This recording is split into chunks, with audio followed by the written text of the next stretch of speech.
"You're not supposed to be here." The voice came from my front porch, sharp, clipped, dripping with authority she thought she owned. And there she was, Victoria Hale, president of the Willow Creek HOA, lounging in my chair, a glass of red wine balanced like a trophy in her hand. I stopped halfway up the driveway. My suitcase handle creaked under the pressure of my grip. Above me, the clouds were a bruised purple, rolling in slow and heavy.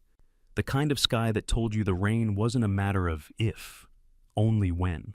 Victoria's silk robe, burgundy, almost black in the fading light, clung to her shoulders. It looked familiar in a way that tightened something in my chest. Laura's robe, my late wife's. I didn't have to get closer to know.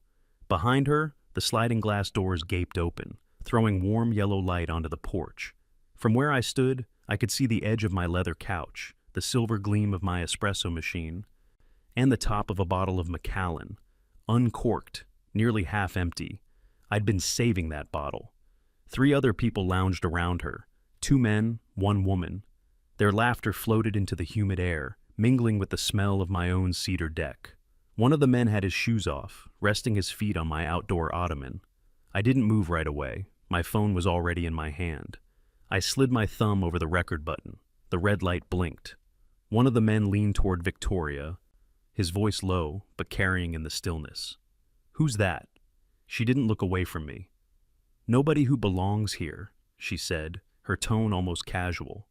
Then she lifted the glass to her lips and took a slow sip, her eyes never leaving mine. The smile she gave me was small and deliberate. I'd seen it before, when she fined me for my mailbox, when she cited me for a Japanese maple I planted. It was the smile of someone who thought that they couldn't be touched. The drizzle began as I stepped out from the shade of the old oak at the end of my drive. A single raindrop hit my cheek, cool and sharp, followed by another. The air smelled like wet asphalt and something electric. Her guests were starting to notice me now. The other woman looked between us, confused. One of the men muttered something I couldn't catch. Victoria set her glass down on the small table beside her with a sharp click. "You need to turn around and leave," she called out. I took another step forward. "No, Victoria," I said, my voice even. "You're the one who needs to leave." For a second, her expression faltered. Just a second. But I caught it. The flicker of recognition. The realization that I wasn't supposed to be here for another 2 weeks. That whatever story she'd been telling these people was about to crumble. I glanced past her into the living room. My throw blanket was draped over the back of the couch, not where I'd left it. The bookshelf had gaps where books were missing. My home smelled faintly of garlic and rosemary, like a meal had been cooked just hours ago. I tightened my grip on the suitcase. It was almost empty. I'd left most of my clothes in Tokyo's storage locker. What I'd brought home wasn't fabric, it was evidence. My laptop, my encrypted drives, and the data that would end her little vacation. Another rumble of thunder rolled overhead, closer this time. One of her guests shifted uncomfortably. The woman glanced toward the street, maybe checking for escape routes. Victoria leaned forward, elbows on her knees. "You're making a mistake, Ethan," she said, voice lower now, almost intimate, like we were co-conspirators instead of adversaries. "Walk away, and I'll forget I ever saw you here." I took the final few steps to the edge of my porch. The rain was falling harder now, tapping against the wine glasses, darkening the wood beneath our feet. "Not happening," I said. And in that moment, between the roll of thunder and the wet slap of a raindrop hitting the porch rail, I could feel it. The storm wasn't just in the sky, it was right here, between us. And it was about to break. The storm didn't begin with rain. It began 6 months earlier, with a knock on my front door. I'd only been in Willow Creek for 4 days. Boxes still lined the hallway, half open, spilling the life I'd packed from my cramped downtown condo into this new home, my sanctuary. The house itself was my dream made solid, glass walls catching the morning light, steel beams clean and strong, hardwood floors that echoed just enough to remind me the space was mine, a perfect fit for the quiet I'd been chasing for years. That morning, the quiet ended. I opened the door to find a woman standing there with a clipboard pressed against her chest like a badge of honor. Victoria Hale, late 50s, hair a sharp artificial blonde, pulled back so tight it almost seemed painful. Her makeup was precise, her nails flawless, but her eyes, cold gray, were the real statement. "Mr. Cross," she said, smiling in a way that felt rehearsed. Yes, I answered, cautious. I'm the president of the Willow Creek Homeowners Association.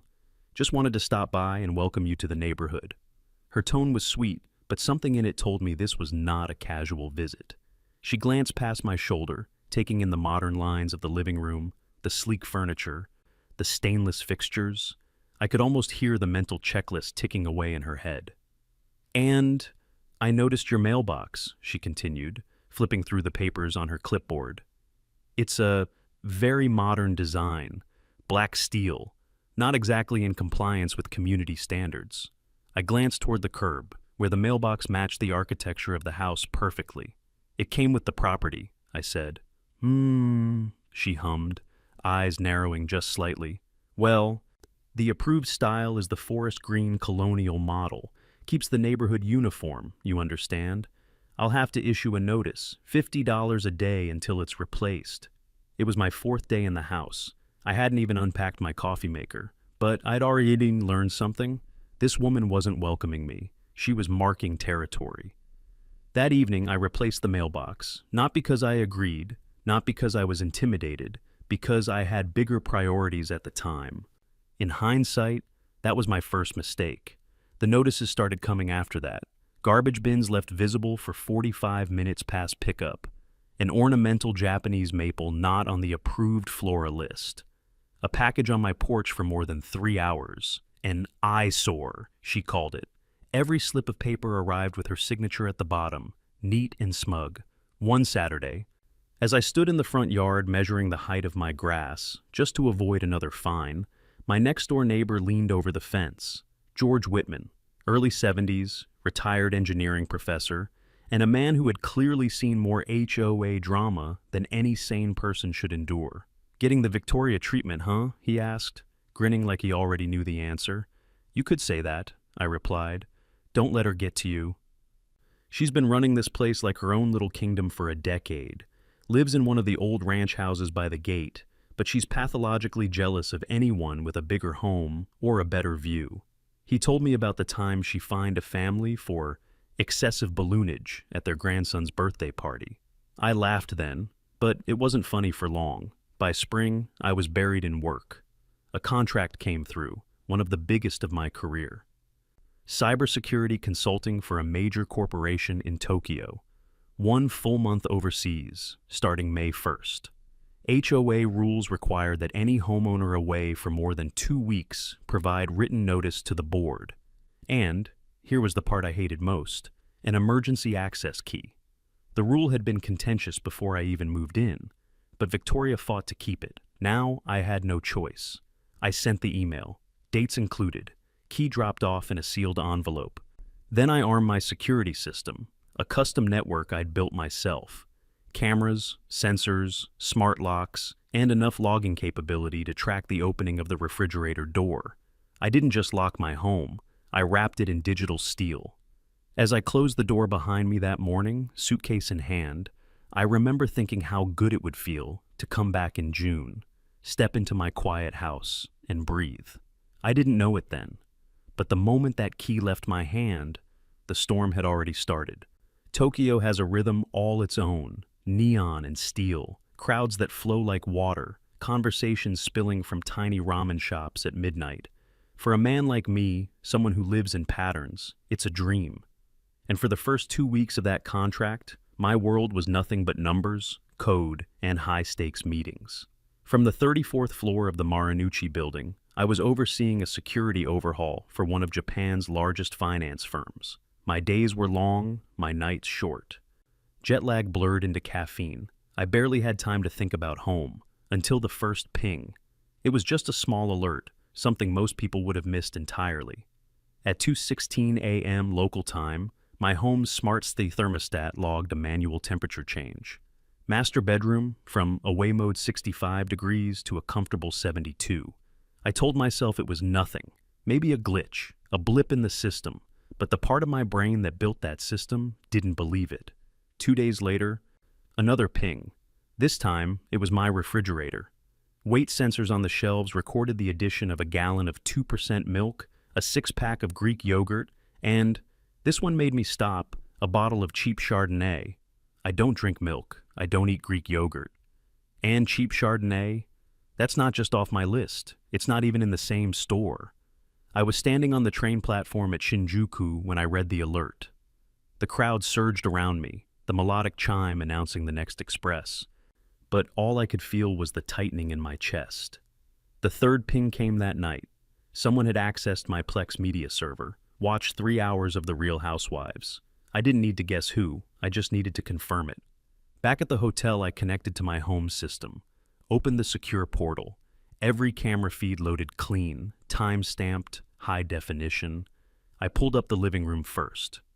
There she was, Victoria, sitting on my couch, a crystal glass in hand, wearing one of my cashmere throws over her shoulders, and next to her, Peter, her meek, balding husband, flipping through my channels like he was born with the remote in his hand.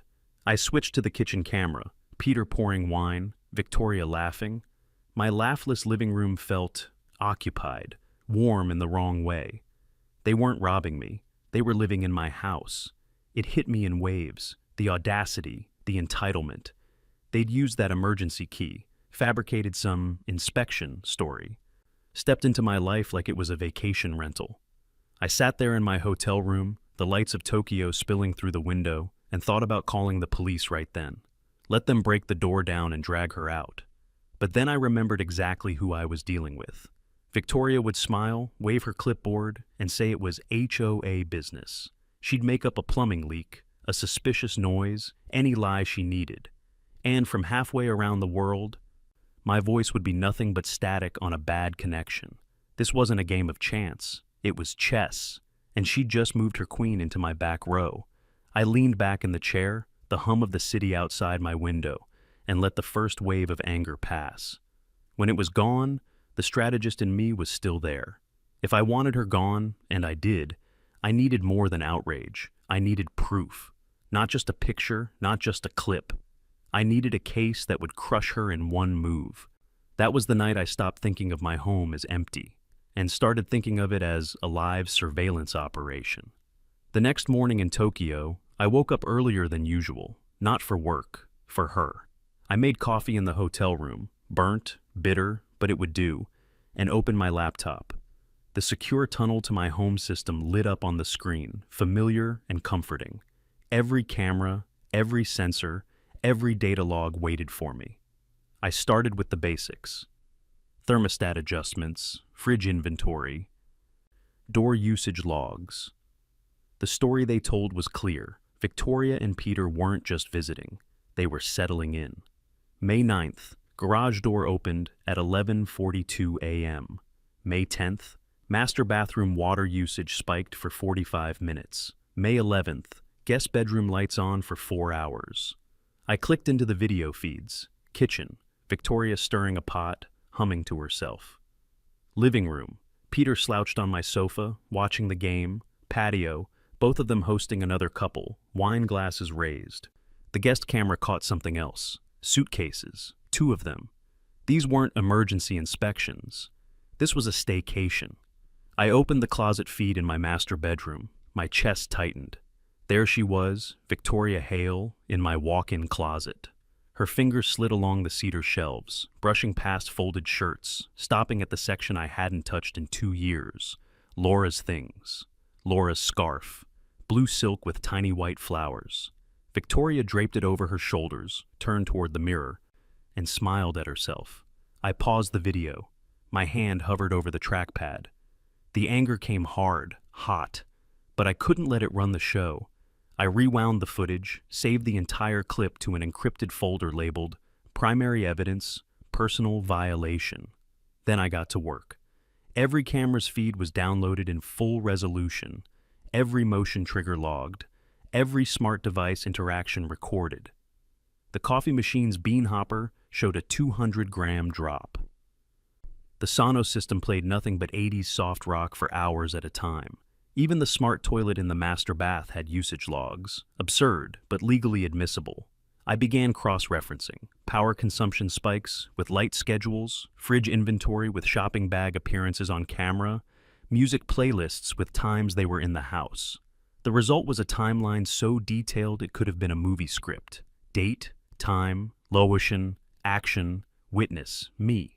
Still, I needed intent. I needed her to admit she knew she wasn't supposed to be there. That's where the microphones came in. My home is in a one-party consent state, and as the homeowner, I'm the party in every recording on my property. I remotely activated the office camera mic. Victoria liked to spend time in there. It didn't take long. She was on the phone with someone named Marge. Her voice was smug, self-satisfied. The owner's some rich tech guy off in Asia. House just sitting here empty. The least I can do is make sure everything's operational. Marge must have said something about Peter because Victoria laughed, this awful gravelly sound, and said, "He's in heaven with the 85-inch TV. We'll be sad to go back to our little shoebox by the main road." I saved the file, named it Exhibit A. 2 days later, I hit gold. Peter's voice, hesitant, nervous. "Vic, what if he comes back early?" Her reply, sharp as a knife. "He won't. I have his itinerary. He's not due back until the 1st. We just have to make sure we're out by the morning of the 31st. Clean up, and he'll never know." That was it. Proof of knowledge, proof of planning, proof of intent. I sat back in the hotel chair, staring at the Tokyo skyline. The Shinkansen streaked past in the distance, just a silver blur. Down below, people hurried across intersections in the soft rain. And I thought, Victoria Hale thought she was having the vacation of her life. She had no idea she'd just been cast in the most incriminating reality show she'd ever star in. And I was the executive producer. By the time I closed my laptop that night, the anger was gone. What was left was colder, sharper. It was the same mindset I'd carried into corporate boardrooms when millions were on the line, except now, the stakes were my home, my name, and Laura's memory. I opened a secure line to the only lawyer I trusted with something like this, Daniel Brooks. Daniel wasn't just sharp, he was surgical, the kind of man who could walk into a room full of people certain they were right, and walk out with all of them signing settlements they never saw coming. When he picked up, I didn't waste time. "I've got a situation. High-value property, unauthorized occupation, and a very stupid HOA president who thinks she's untouchable. Tell me you have evidence," he said. 16 high-definition camera feeds, audio recordings, smart home logs, and a recorded confession of intent. There was a pause, then a low whistle. "Ethan, you might just be my favorite client this month." For the next hour, we worked the angles. Step 1, criminal complaint. The kind of airtight package that would make the DA salivate. Trespassing, theft, unlawful occupancy, every charge we could stack. Step 2, civil action, damages for property use, consumption, emotional distress, and, most importantly, the destruction of her power base in the HOA. But Daniel was clear. The landing is what matters. We don't want her slipping out of this with some excuse. We need her caught off guard, on her heels, in front of witnesses. "How?" I asked. "Simple," he said. "You come home early?" We picked the date, May 15th, 2 full weeks before she expected me. The plan was straightforward. I'd approach quietly, catch her mid-occupation, and let her react. With luck, and knowing Victoria, it was more like certainty she'd overplay her hand. Maybe call the police herself. Maybe make some grand claim of authority. Either way, it would be her digging her own grave. "And while she's doing that," Daniel added, "I'll be on my way with the evidence packet. The moment she lies to law enforcement, I show up with the truth." The beauty of it was in its simplicity. Let her arrogance do the heavy lifting. In the days that followed, between meetings in Tokyo, I refined the details. I reviewed the footage daily, not just to add to the evidence, but to predict her patterns. When she used the kitchen, when she sat on the porch, how often she invited guests. By the second week of May, I could tell you her schedule better than she could. Morning coffee at 8:15, phone call to Marge around 10, afternoon on the patio with Peter by 3, and always wine in hand by 5. I also made small, invisible adjustments to the security system. Microphone sensitivity up by 10%.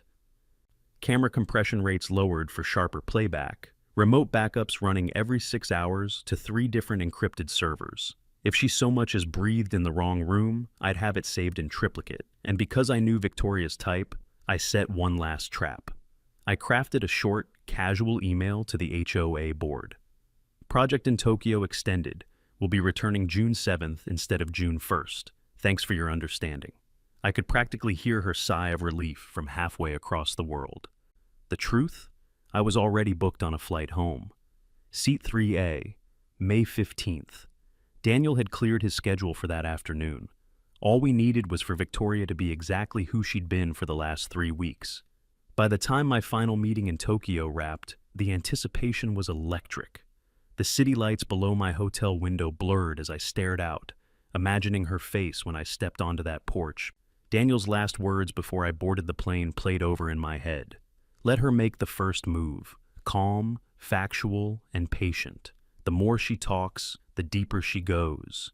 And when she hits bottom, we'll be there. The 12-hour flight home would feel like a lifetime. But, for once, time was on my side. The 12-hour flight from Tokyo felt like a slow burn.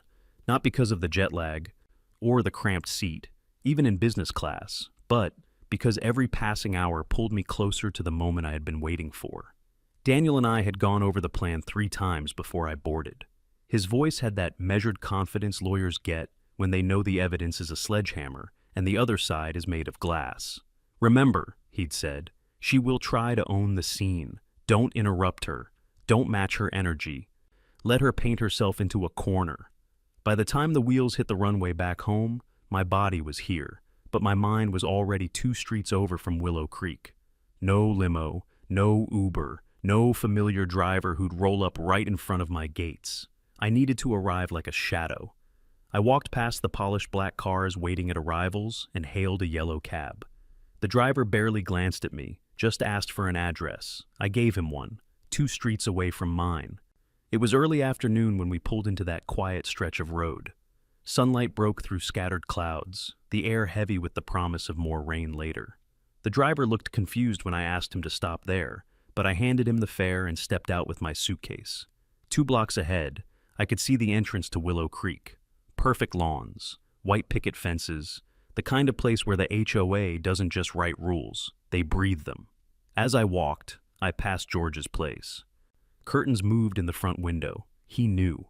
He'd been part of the silent watch these last few weeks, forwarding me subtle updates without drawing attention. A slow, knowing nod was all he gave me as I passed. I kept going until my house came into view. Even from this distance, I saw her car, Victoria's silver Mercedes, parked in my driveway like a badge of ownership. The porch was dressed the way she liked it, cushions fluffed, wine glasses ready, the small side table holding a bottle with the cork already out. I stopped beside the broad oak tree at the edge of my property. From here, I had the perfect angle. I set my suitcase down, pulled my phone from my pocket, and hit record. She was there, just as I'd predicted. Burgundy silk robe, glass in hand, leaning back like she owned the view. Peter was nowhere in sight, probably inside, raiding my fridge or watching my TV. Another couple sat with her, chatting, unaware they were about to witness the collapse of their host's little empire. A light breeze carried the faint smell of rosemary and grilled meat from my patio. My patio. The muscles in my jaw tightened, but I kept still. Every second of this was going into the archive. I checked the time. Daniel would already be in his car, the evidence packet riding shotgun. All I had to do was walk up that driveway and let the script play out. The rain was coming. I could feel it in the air. My fingers tightened around the suitcase handle. My pulse was steady, not from calm, but from control. One deep breath, another. Then I stepped out from behind the oak, my shoes crunching on the gravel edge of the drive. And just like that, the game was on. The first thing that changed was her posture. Victoria had been reclined, one leg crossed over the other, glass of wine dangling lazily in her hand. But when she saw me, she sat up straighter, chin lifting, eyes narrowing into slits. The couple beside her turned their heads, following her gaze. Confusion flickered across their faces. To them, I was just some guy with a suitcase, walking up a driveway in the middle of a perfectly normal afternoon. I kept my pace slow, steady. My phone was already in recording mode, angled just low enough to be discreet but catching every frame. 20 feet away, I heard her voice. "You're not supposed to be here," she called out. Her tone was firm, clipped, and loud enough for the neighbors to hear. I stopped for half a beat, then took another step. "No, Victoria," I said, my voice calm and clear. "You're not supposed to be here." A ripple went through her guests. The man sitting nearest to her looked at me, then at her. "Vic, who is this?" "Just a trespasser," she said smoothly, waving a dismissive hand. "He must have wandered in. I'll handle it." I took another step up the driveway, rain beginning to spot the concrete. My eyes stayed locked on hers. "Call me what you like," I said, "but we both know whose name is on the deed." Her smile froze. It was subtle, but I saw it, the half-second delay before she spoke again. "You need to leave, now." The woman sitting with her glanced toward the street, uneasy. "Vic, maybe we should go inside." Victoria ignored her. She stood, setting her glass down with a sharp click. "I'll make this easy for you," she said, pulling her phone from her robe pocket. "You've got 3 seconds to get off this property before I call the police." I let my expression stay neutral. "Go ahead." Her thumb moved fast over the screen, and I heard her voice shift into something high-pitched. "Urgent." "Yes, 911. This is Victoria Hale, president of the Willow Creek HOA. There's a man on my property, yes, my property, who's threatening me. He has a suitcase. Please send officers right away." I didn't interrupt, didn't move. Just let the rain gather on my jacket and the camera roll in my hand. When she hung up, she squared her shoulders like she'd just won the match. "They'll be here in minutes. You might want to think about what you're going to say." "Oh, I've thought about it," I said. "For weeks." One of her guests stood up. "Wait, is this guy saying—" Victoria cut him off. "It's nothing. He's confused. Probably drunk or—" I tilted my head. "Drunk? Not yet. But if you'd like, I can tell the officers exactly which bottle of Macallan you opened on May 10th. That got her. The flicker in her eyes wasn't just recognition this time. It was fear. She covered it quickly, but not quickly enough. I took the last few steps until I was standing at the base of the porch steps. We were no more than 8 feet apart now. I could see the faint smudge of lipstick on the rim of her wine glass, the way the silk of her robe clung slightly from the damp air. "Leave," she said again. But the edge in her voice was fraying. I shook my head slowly. "No." Behind me, tires hissed against wet pavement. The distant wail of sirens began to rise, drawing closer with every second.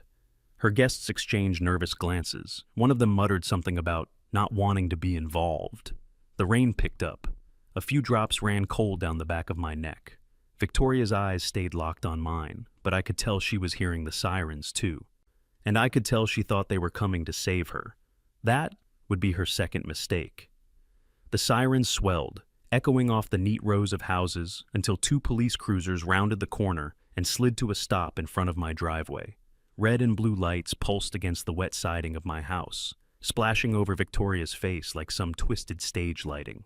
2 officers stepped out, one young, sharp-featured, moving quickly, badge reading Reed.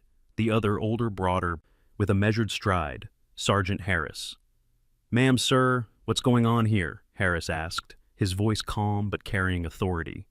Victoria was already pointing at me, her voice trembling in just the right places for an audience. "That man, he's a trespasser. He came onto my property and refused to leave. He's been threatening me. I'm the HOA president here, responsible for this property while the owner's away. Please, you have to remove him." Reed's hand moved instinctively toward his holster. "Sir, keep your hands where I can see them." I raised both hands slowly, my phone still recording in my right. My voice was even, low. "Officers, I think there's been a serious misunderstanding. This is my house." Victoria barked a laugh, too loud, too sharp. "He's lying. I am responsible for this property. The owner is overseas. This man is dangerous." Her guests shifted uneasily. One of them looked like they wanted to speak, but thought better of it. Harris's eyes moved between us. His gaze lingered on my posture, steady, unmoving, before settling on me. "Do you have any identification?" "Yes, sir," I said. "It's in my jacket's inside pocket. May I reach for it?" At his nod, I moved slowly, producing my wallet and handing over my driver's license. Rain pattered softly on the brim of his cap as he studied it. His eyes flicked from the photo to my face, then down to the address. 1120 Cypress Lane, my address. The change was subtle, but I saw it, a slight shift in the way he stood, the faintest tightening of his jaw. He turned to Victoria. "Ma'am, the address on his license matches this property." Her voice rose an octave. "So what? That proves nothing. He could have stolen it. People forge documents all the time. I'm telling you, as the president of this homeowners association, this man is not the owner." That was her third mistake, staking everything on her title, as if it overruled reality. I spoke again, calm but firm.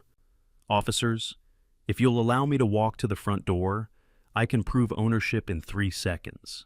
Harris glanced at Reed, then back to me. "Go ahead, slowly." I stepped past Victoria. Her perfume mixed with the scent of wine as I climbed the porch steps. I placed my right thumb on the small glass panel of the biometric lock. A soft chime, the click of the deadbolt retracting. The heavy door swung open an inch. I turned back to them. "You can't forge a fingerprint on the spot." For the first time, Victoria didn't have an immediate comeback. Her mouth opened, then closed. Her eyes darted to her guests, then to the officers. The confidence she'd worn like armor was starting to crack. "Furthermore," I said, "I have incontrovertible evidence of who has been illegally occupying this home for the past 17 days, consuming my property and using my belongings." Harris's eyebrows lifted slightly, but he stayed silent. Reed shifted his weight, glancing between us. Victoria swallowed, her hands tightening into fists at her sides. "This is absurd. You're twisting—" I didn't give her the chance to finish. "And in about 2 minutes, my attorney will be here with that evidence." The sound of tires on wet pavement made her turn her head. A sleek black sedan rolled to a stop behind the cruisers. The driver's door opened, and Daniel Brooks stepped out, dark suit, leather briefcase in hand, walking with the kind of unhurried confidence that makes people nervous. Victoria's eyes widened, just for a second. Daniel didn't look at her first. He looked at Harris, offered a polite handshake, and said, "Officers, I represent Mr. Ethan Cross, the legal owner of this property. I believe we have a situation here." He glanced at me. "Shall we?" And just like that, the real show was about to start. Daniel stepped past me, his shoes clicking softly against the wet porch boards. "Officers," he said evenly, "this won't take long. My client has been overseas on business. His absence was publicly documented. During that time, this woman," he inclined his head toward Victoria, "has been living here without permission, not just stopping by, living." Victoria scoffed, folding her arms. "That's a lie. I was conducting regular inspections. There were reports of a plumbing issue." Daniel cut in, his voice like steel wrapped in velvet. "Inspections that involved sleeping in my client's bed, wearing his late wife's clothing, drinking his liquor, and hosting dinner parties. That's quite a thorough inspection." Her lips pressed into a thin line. Daniel set his briefcase on the small table beside her abandoned wine glass. He clicked it open, the sound sharp in the damp air, and pulled out a tablet. "Mr. Cross has a state-of-the-art security system," he continued. "Every room, every access point, every appliance logged and recorded." Harris's eyes narrowed with interest. Reed shifted to get a better look. Daniel tapped the screen and turned it toward them. "Let's start with Exhibit A."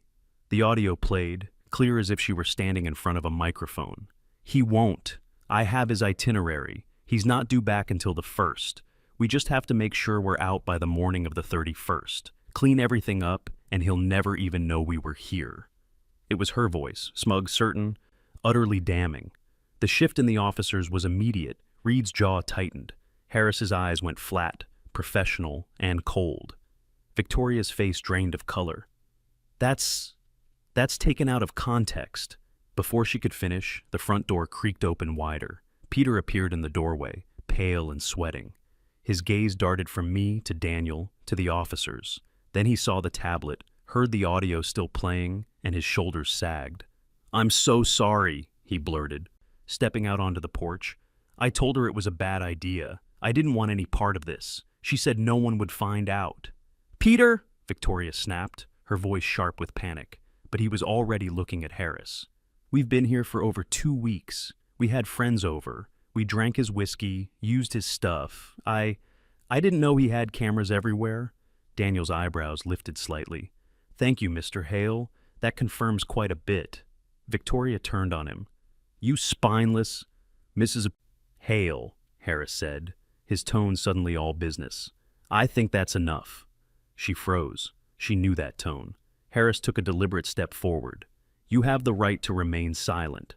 The metallic ratchet of handcuffs closing around her wrists was louder than the rain. Reed took her by the arm, guiding her down the steps toward the cruiser. Her guests were silent, wide-eyed. The woman clutched her purse like a shield. The man stared at the ground. No one moved to help her. Victoria twisted in Reed's grip, trying to face me. You think this is over, Ethan? You... The cruiser door shut on the rest of her sentence. Peter stood there, wringing his hands. He looked at me like he wanted to say more, but I shook my head. Go home, Peter. He nodded quickly, almost gratefully, and hurried down the porch steps toward the street. Daniel closed his briefcase with a soft click. Well, he said, glancing at the departing cruisers. That went even smoother than I expected. Harris stepped up beside me. Mr. Cross, we'll need a copy of all that evidence for the record, but I think it's safe to say you're not the trespasser here. Glad we cleared that up, I said. The rain was falling harder now, tapping steadily against the porch roof. Across the street, curtains twitched. The neighborhood had been watching, and they'd just seen the Queen of Willow Creek led away in cuffs. The sound of the cruisers faded down Cypress Lane, replaced by the steady drumming of rain on the porch roof. I stood there a moment longer, just letting the air settle. The tension that had wound tight in my chest for weeks began to loosen, slowly, cautiously. Across the street, a curtain slipped back into place. 2 doors down, George stepped out under his awning, hands in his pockets, giving me the smallest of nods. He didn't smile, but he didn't have to. We both knew exactly what had just happened. Daniel closed his briefcase, his dark suit now spattered with tiny droplets.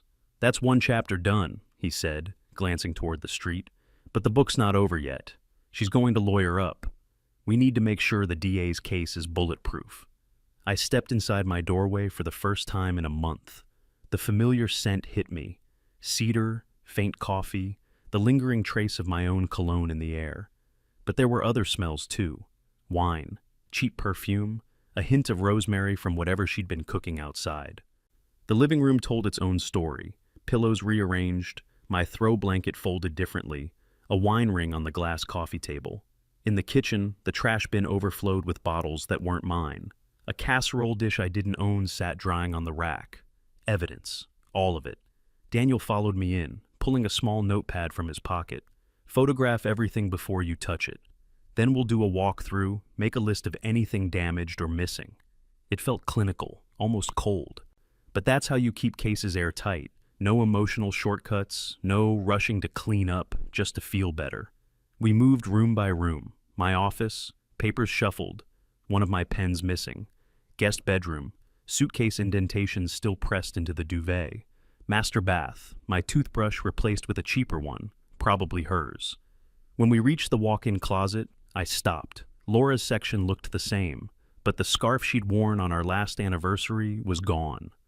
Daniel caught the look on my face but didn't comment. He simply wrote it down.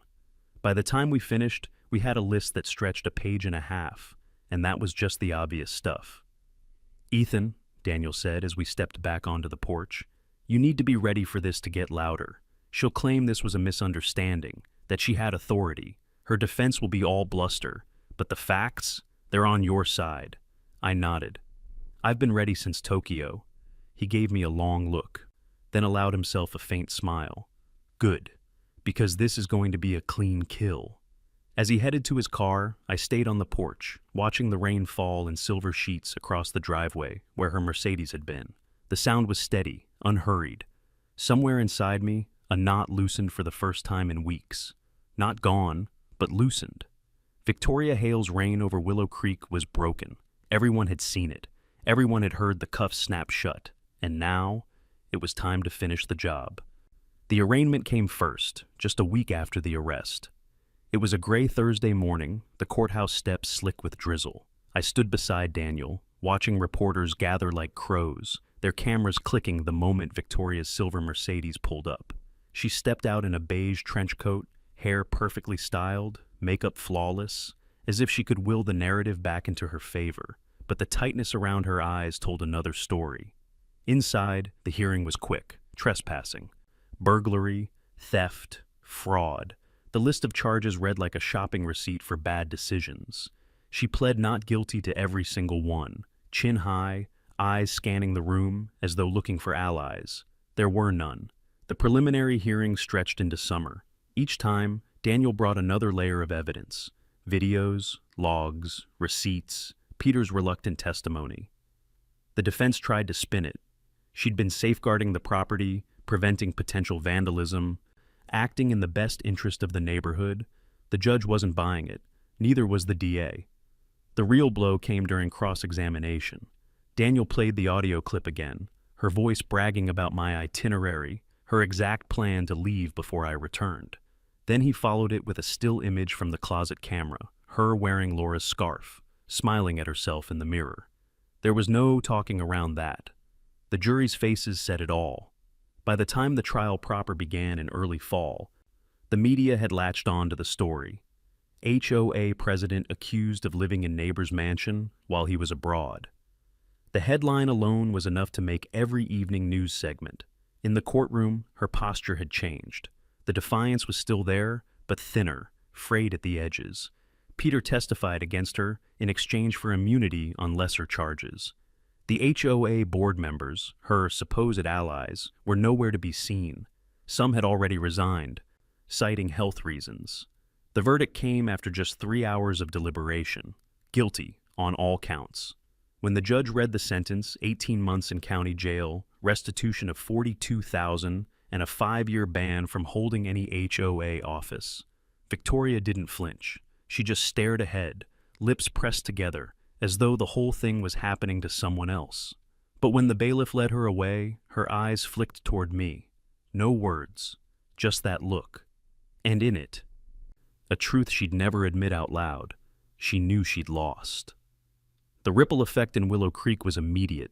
The remaining HOA board called an emergency meeting, this time in the community hall instead of someone's living room. George was elected interim president by unanimous vote. No campaigning, no speeches. Just quiet agreement that he was the one who could steady the ship. The emergency key bylaw, the same rule Victoria had used to access my home, was repealed that night. In its place, a strict policy: no board member may enter a homeowner's property without explicit written consent from the owner, under any circumstances.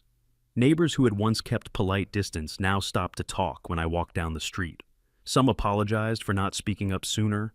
Others simply said they were glad she was gone.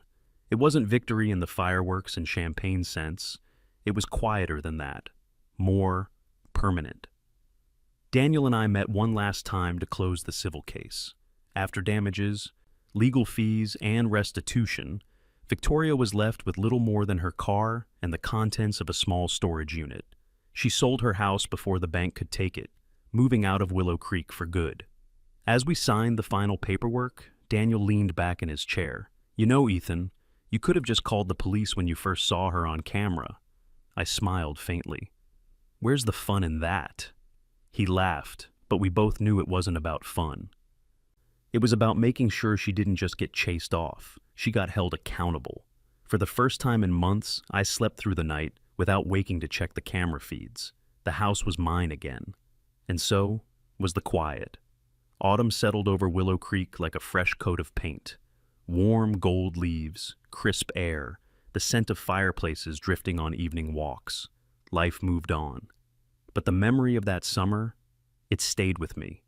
Sometimes I'd be sitting on the porch, coffee in hand, and catch myself glancing at the driveway, half expecting to see a silver Mercedes pull in. Old habits die hard. But the space stayed empty, quiet. The house felt different too, not just because Victoria was gone, but because I'd reclaimed it on my own terms. Every room, every picture frame, every little quirk of the place carried the same message. You stood your ground. Neighbors still brought it up from time to time. George liked to joke that he was still getting calls from folks in other neighborhoods, asking for advice on how to get rid of a bad HOA president without losing your mind. The story had traveled through news segments, online forums, even a couple of podcasts. But to me, the real victory wasn't her arrest, or the headlines, or even the reforms we pushed through. It was the proof that patience, preparation, and precision could take down someone who believed they were untouchable. I thought a lot about Laura in those weeks after. She had always said that bullies burn themselves out if you just give them the rope, but she'd also believed in tying the knot for them, quietly, without fanfare, and making sure it held. That's what this was, not a fight, not a war, just a knot, tied tight. The night before Thanksgiving, George came by with a bottle of bourbon. We sat on the porch, watching the last of the leaves fall. "You ever think she'll come back?" he asked. I shook my head. "Not here, not after that." He grinned. "Good. This place deserves the quiet."